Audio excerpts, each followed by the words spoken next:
possum up a cinnamon tree, raccoon on the ground. Hi there, this is Jen with Ramshackle Homestead with Keith and Jen.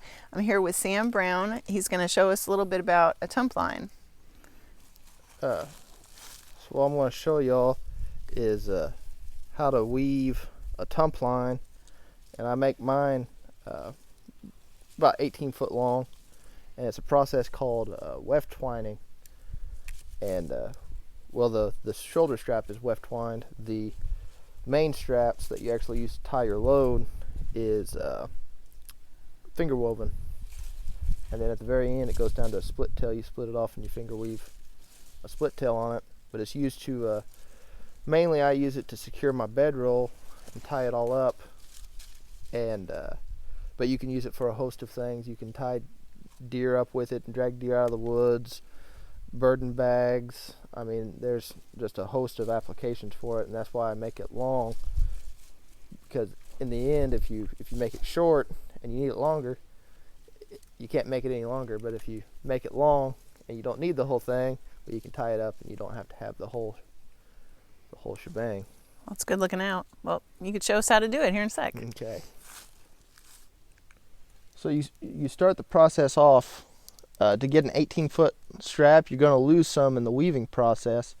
So you start the process. I start mine with 24 foot of warp lines, and the lines that run your length, those are called your warp. And to make those, you take and you stick 2 sticks in the ground, however long you want to make it. So for me, 24 foot apart, and you take and you run your string around it 18 times. And then you lay it out and you cut the ends off, and you end up with your running line. And then I've already started this one here, but to start the process off, you take and you'll take a string. Let me get a string here. And you'll start your process off by taking a string and just weaving it one over another all the way across.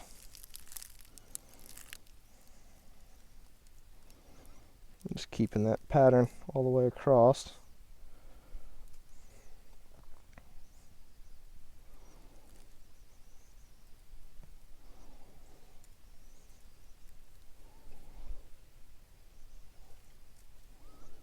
And then you just come back and do the exact same thing in reverse, and that sets your laying order, so all these strings are always in the same spot. They never twist or come back across one another. And you just run it back across, and that's all that's for. It's just a temporary string to keep everything in line.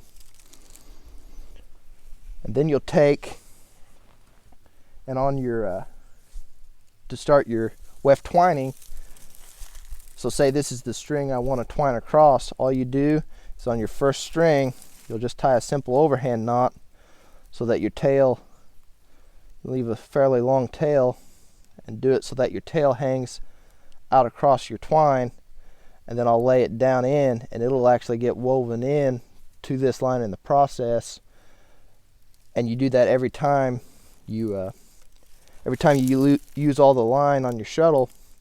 You'll tie it off and then restart that process again with that same way as you go down and do this whole length of the strap. So when you start the weft twining, say that this isn't already all here, it's the same thing. You do a different pattern across as you do coming back, and that gives you this high-low pattern in the warp stitches. And so when you start off on your first run across, you'll pick up the first one and bring it around. And you don't want to pull it, just cinch it down as tight as you can. It takes a little feel to get it consistent, but you just give it a little snug, and then you pick up the first and the second one and bring it across. And then from there on out, you pick up 2. So I'm skipping the first one, I'm picking up the next 2 and tightening it down. And then skip the second one and pick up the third and the fourth. Tighten it down. So you're splitting every time you take a step.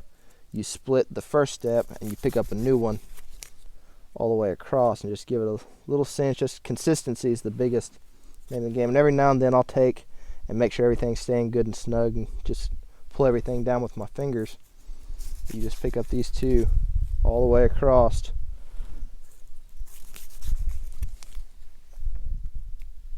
So as you get to the end, you pick up just the same thing all the way across.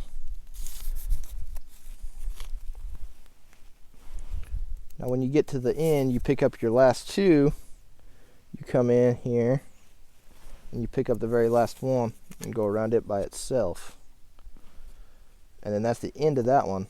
So as you come back across, instead of picking up two, and this is the easier pass, you take and you just pick up this one again, and all the way across you just pick up one, the next one, all the way back across.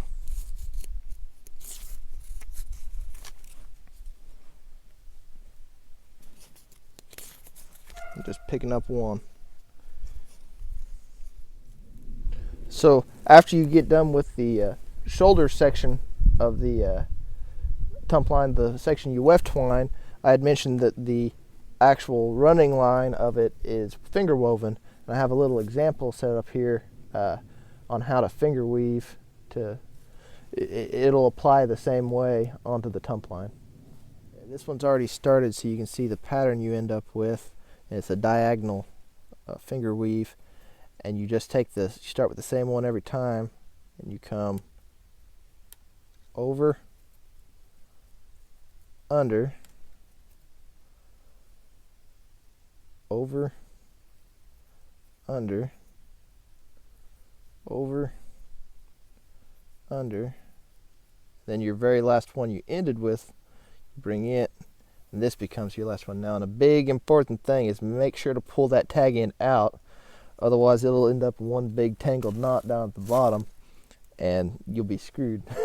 And then you just kind of snug everything up. Once again, you don't want to pull it tight, you just want to pull it consistent. With as you go down through every one, you want to pull it to the same consistency, so you end up with an even strap and it doesn't have a bunch of zigzags and whoop-de-doos in it. So I thought I'd show you all my preferred way to tie my bedroll up with my Tumpline. And what I do, and there's 1,000,002 ways to do it, but I take my bedroll and I fold it over. I lay the shoulder strap section of my bedroll right there, fold it back, then take this line from this way and throw it to that side. The line going this way, throw it to the other side, and then you take and you fold it back over this. And you can leave it loose for right now to make it easier to roll up. So you just start folding it up, and I'll try and take as little of the forest into it as I can, but it's pretty much impossible. You just keep rolling it up.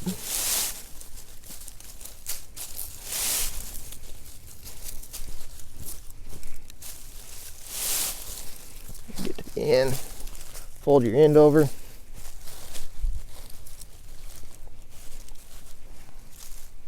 Roll it one last time onto that.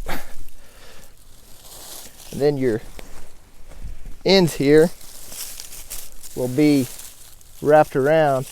You just untangle that on each side. Get that all straightened out.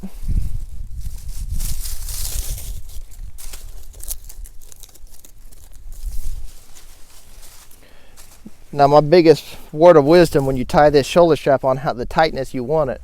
Tie it tighter than you think you're going to need it, because once you get it on your body and start carrying it, things are going to cinch and tighten up, and the next thing you know, it'll be too loose. It's better to start off with it a little tight and break it in than to start off with it just right, and the next thing you know, it's bouncing and flopping everywhere.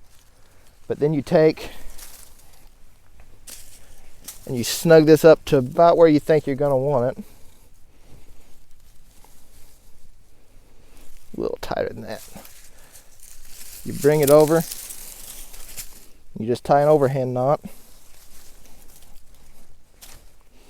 Bring that like that.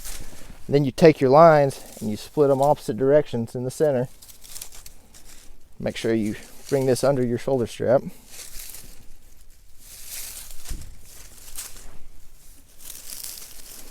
come underneath. And tie another overhand knot underneath. And then you come up to this strap right here, not your shoulder strap, but the other one, and you come under it, and you come back. You'll take one, and this is where I had mentioned before that I tie a split tail in mine. If you tie a split tail into yours, that's where this comes in. You'll take one and you'll go underneath with one. You'll go underneath that one with the other one. So it ends up looking like that. You'll come back to this side. You'll tie another overhand knot.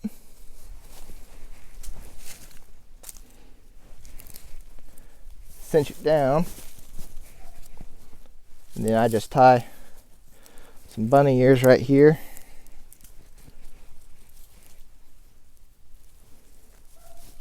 Tighten that up. And then you repeat that same process on the other side, just like you did on this side, to tie it off.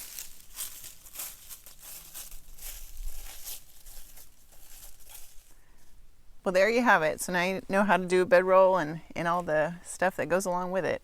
I hope you like this video, and just check us out. Remember, Ramshackle Homestead with Keith and Jen, and thank you, Sam, for sharing that with us. Thanks for having me. You're welcome. Y'all have a good day.